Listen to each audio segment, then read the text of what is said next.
حضرت داؤد علیہ السلام ته الله پاک یو ورځ وحی وکړه، اے داؤد تا ته پته شته هغه خلک چې هغوی زمانه روګرداني کړې ده، ما ته شا ګرځولې ده، زما په نافرمانو کې هغه شروع شوي دي، شپه ورځ هغه زما نافرماني کوي.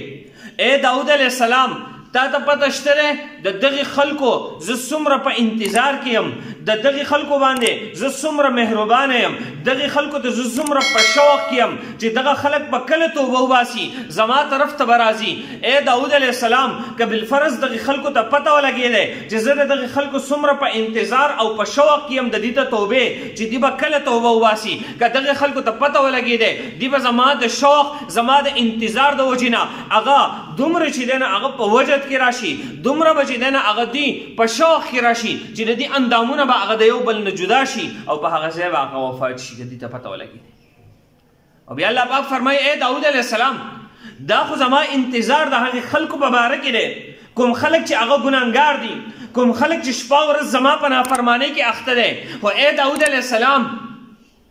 ته سوچ وکړه چې د هغې خلکو په باره کې به زما څه خیال وي، هغې خلکو ته به زه څومره په انتظار کې یم، کم خلک چې شپه ورځ بیا زما په تابعدارۍ او په اطاعت کې هغه شروع دي،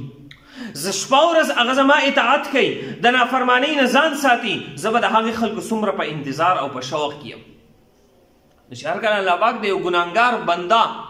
دومره په انتظار کې دی، نو د یو نیک بنده به هغه څومره په انتظار کې الله پاک